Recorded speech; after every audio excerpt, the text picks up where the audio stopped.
Somewhere above the clouds, where the air burns your lungs and silence feels alive, a fire still flickers each night.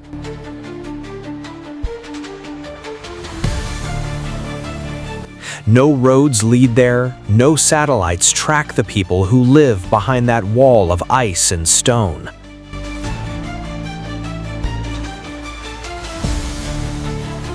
For generations, a small group of hunters has survived in conditions that would kill most of us within days.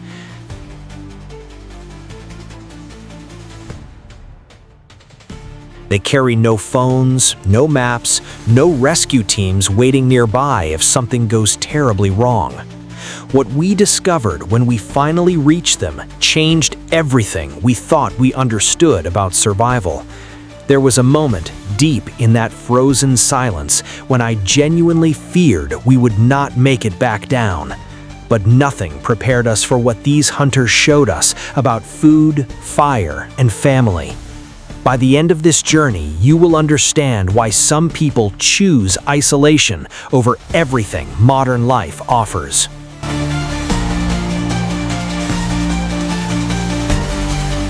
The story actually begins 3 days earlier in a small trading town at the base of the mountain range. Locals warned us that outsiders rarely return from the upper valleys during the deepest winter months. One old guide simply shook his head and refused to speak further about the hunters living above the tree line. Something about his silence made the mission feel more urgent, more dangerous, and far more fascinating than expected. We packed supplies for 2 weeks, though nobody could tell us exactly how long the climb would take. Snow clouds rolled across the peaks as we loaded the last sled and checked our equipment one final time. Our translator mentioned a legend about hunters who could track prey using only sound, wind, and instinct. At the time, that story sounded like exaggeration, but we would soon learn otherwise. Before we continue, I want to invite you to join this journey properly because there is far more ahead. If stories like this pull you in, hitting subscribe means you never miss another hidden corner of our planet. This channel exists for people who want the real world, not the filtered version most travel content shows you. Now, let's climb higher, because the mountain was only the beginning of what we were about to witness. The range stretches for hundreds of miles, a jagged spine of granite wrapped permanently in ice and cloud. Temperatures here regularly fall below -30 degrees, especially once the sun disappears behind the western ridgeline. Very few outsiders have ever documented daily life at these elevations, where oxygen itself becomes a precious resource. The hunters we sought live scattered across hidden valleys, connected only by narrow paths carved through centuries of use. Each family group occupies a different pocket of the mountain, moving with the seasons in the movement of animals. There is no single village here, no central marketplace, only isolated shelters built into the mountainside itself. Getting close required 4 separate guides, each one familiar with only a small section of the terrain ahead. Even experienced mountaineers consider this range among the most unforgiving environments left on the entire continent.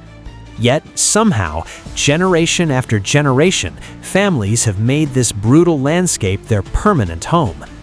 Understanding why required us to look far beyond the snow and into centuries of quiet human resilience. What we found waiting in that first valley completely reshaped our expectations of the entire trip. And that discovery was only the first of many surprises still hidden further up the mountain. The valleys sit between towering cliffs that block sunlight for nearly half of every winter day. Wind here does not simply blow, it screams through narrow passages carved by thousands of years of erosion.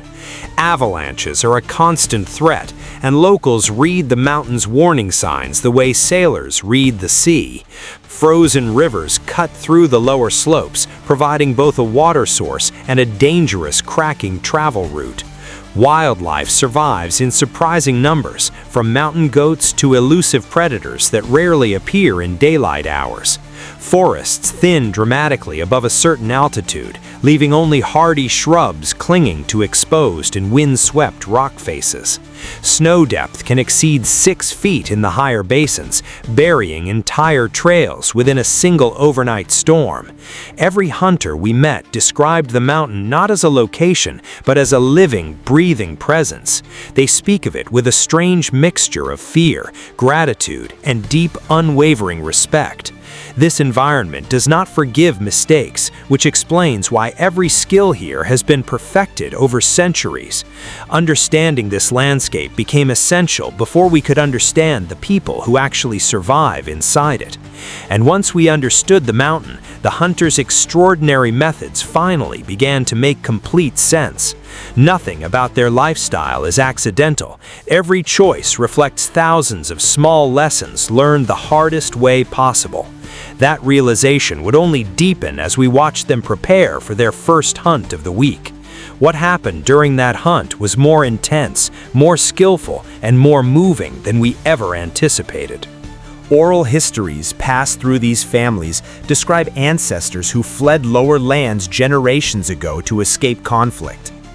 Rather than surrender their independence, those early families chose the mountain's brutal isolation over any outside authority. Over time, isolation became identity, and survival skills became sacred knowledge passed only within trusted family lines. Elders still recount specific winters from decades past, remembering them not by dates, but by how many died. Each hardship became a lesson, refined and repeated until survival techniques reached a level of quiet, practiced mastery. Outsiders occasionally attempted to study or convert these communities, but few ever stayed longer than a single season. The mountain itself seemed to filter out anyone unwilling to fully commit to its unforgiving demands. What remains today is a culture shaped almost entirely by necessity, patience, and an intimate understanding of nature. Nothing here was designed for comfort. Everything was designed purely for continued survival across brutal generations. That history explained why the hunters moved with such calm confidence, even in conditions that terrified our entire crew. Their ancestors had already faced worse, and that inherited resilience seemed to live inside every deliberate movement. We began to realize that we were not simply filming survival, we were witnessing living, breathing history. And the deeper we went into their world, the more that history revealed astonishing hidden layers. One story in particular, shared quietly around a fire, would completely change how we viewed this entire mountain. An elder named only through translation described a hunter decades ago who survived 11 days trapped inside an ice cave. He explained how that hunter rationed food, conserved body heat, and communicated with family using carved wooden signals. That story is still taught to young hunters as proof that patience matters more than raw physical strength. Another hidden story involved a hunting dog credited with saving an entire family during a sudden, violent blizzard. The dog reportedly refused to move for hours, forcing the family to shelter exactly where safety eventually arrived. These stories are never written down. They exist only through memory, repetition, and careful nightly storytelling traditions. Losing a single elder here can mean losing knowledge that took centuries to accumulate and refine. That fragility gave every conversation we recorded an unexpected emotional weight none of us anticipated beforehand. We began asking more questions, eager to understand exactly how such extreme knowledge gets passed forward safely. The answer involved something far more structured and far more beautiful than simple casual storytelling around fires. Young hunters undergo years of quiet observation before ever being trusted with a solo hunting expedition. That process alone revealed an entirely unexpected side of this remote and often misunderstood mountain culture. And what we witnessed during that training process became one of the most powerful moments of the entire trip. Family structure here revolves entirely around cooperation, since no single person could survive these conditions completely alone. Roles are divided carefully between hunting, shelter maintenance, food preparation, and constant vigilance against sudden weather changes. Children begin learning survival skills almost as soon as they can walk steadily across packed snow. Respect for elders is not simply cultural tradition, it is a practical necessity built on decades of hard experience. Silence is valued here in ways modern society rarely understands, since sound can travel dangerously far across open snowfields. Hunters communicate through subtle hand signals during expeditions, preserving both silence and precious limited body heat. Spiritual beliefs intertwine closely with daily survival, with certain peaks considered sacred and deliberately left undisturbed. Before each hunt, a brief, quiet ritual acknowledges the animal about to be killed for the family's survival. Nothing here is wasted. Every part of an animal serves a specific, carefully considered practical purpose. This deep respect for resources stood in sharp contrast to the excess many of us take for granted daily. Watching these rituals unfold gave our journey a weight far beyond simple curiosity or adventure filmmaking. We began to understand that survival here is inseparable from meaning, gratitude, and generational responsibility. And that understanding became even clearer once we joined the hunters for their most dangerous expedition yet. Each winter begins with a communal gathering, where families reunite briefly before scattering across separate hunting territories. During this gathering, stories, tools, and survival techniques are exchanged freely between different family groups. Traditional clothing is crafted entirely from animal hides, layered carefully to trap warmth while remaining flexible for movement. Boots are stuffed with dried grass, an ancient insulation method still considered more effective than many modern alternatives.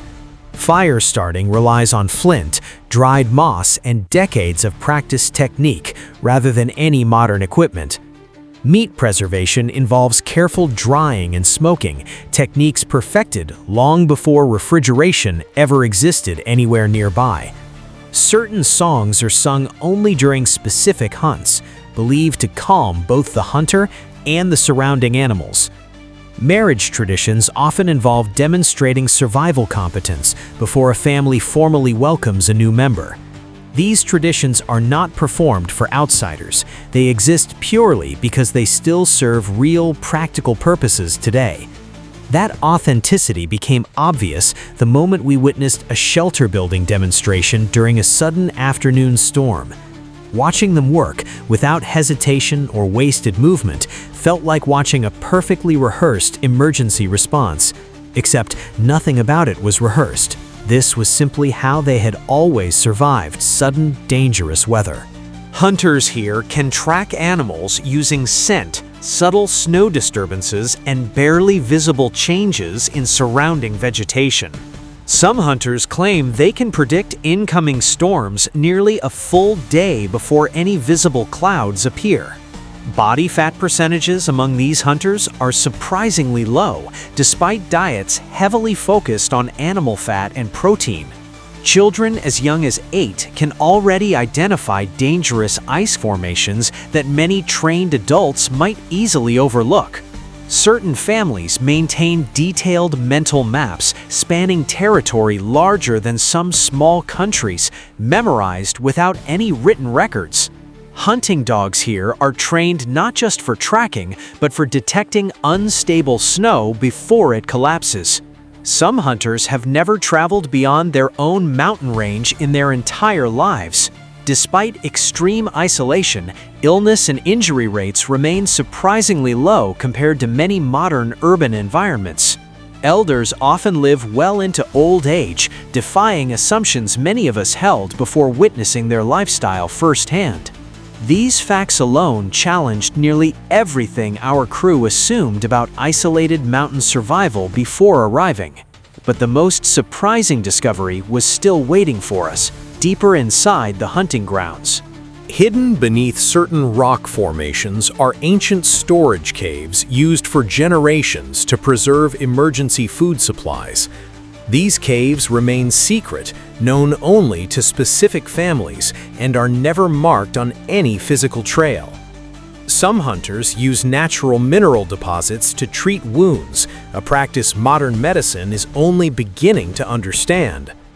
Certain hunting routes shift seasonally based on ancestral knowledge rather than any modern tracking or weather technology. One family showed us a technique for melting snow using body heat alone during emergency situations without fire. Another secret involved reading subtle animal behavior changes to predict earthquakes hours before they actually occurred. These secrets are rarely, if ever, shared with outsiders, making our access an unusually rare privilege. Trust had to be earned slowly, through patience, respect, and genuine willingness to follow their exact instructions. Only after several days, though, did the hunters begin revealing techniques normally reserved strictly for family members. That trust transformed our entire documentary from simple observation into something far more personal and meaningful. And soon, that trust would place us directly inside one of their most dangerous hunting expeditions. The morning of the hunt began with thick fog rolling silently across the entire upper valley floor. Visibility dropped to almost nothing, yet the hunters moved forward with calm, practiced, unwavering confidence. At one point, a hunter suddenly signaled everyone to freeze, sensing danger none of us could immediately identify. Seconds later, a section of snow collapsed just meters ahead, revealing a hidden crevasse beneath the surface. Our entire crew stood frozen, realizing exactly how close we had come to a genuinely fatal accident. The hunters barely reacted, treating the near miss as simply another routine hazard of daily mountain life. Further along, temperatures dropped sharply, and one crew member began showing early signs of dangerous hypothermia.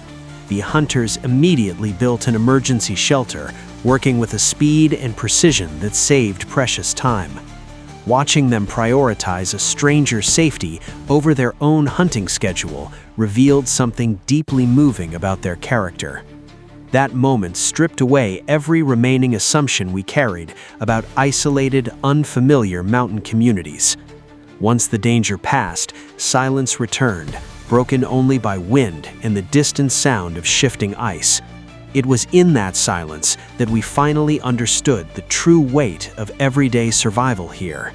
Nothing about this lifestyle is romantic. It is difficult, dangerous, and relentlessly demanding every single day. Yet within that difficulty, we witnessed something rare, a genuine and unshakable sense of purpose. That purpose became even clearer once the hunters finally located their intended prey.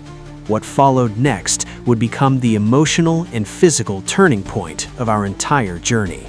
After hours of tracking, the hunters spotted movement along a distant snow-covered ridge above the valley. Using hand signals alone, they coordinated a slow, patient approach that took nearly 2 additional hours. The precision required was extraordinary, every step calculated to avoid noise, scent, or sudden visible movement. When the moment finally arrived, the hunt concluded quickly, efficiently, and with visible respect for the animal. What surprised us most was the immediate quiet ritual performed before anyone touched the fallen animal.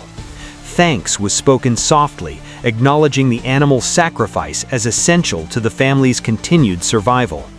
Every part of the animal was carefully accounted for, nothing wasted, nothing discarded without clear practical purpose. This moment revealed the true philosophy underlying their entire relationship with the surrounding natural world. Hunting here is never treated as sport. It remains strictly necessary, respectful, and deeply meaningful. That perspective challenged many assumptions our crew carried into this journey from the very beginning. We realized we were witnessing something increasingly rare, a genuinely sustainable relationship between people and nature. and that realization prepared us for the final, most memorable discovery still waiting back at camp. If you want to keep exploring these places with us, subscribing genuinely helps this channel keep going. Leave a comment sharing which moment from this journey affected you the most. We truly read every one.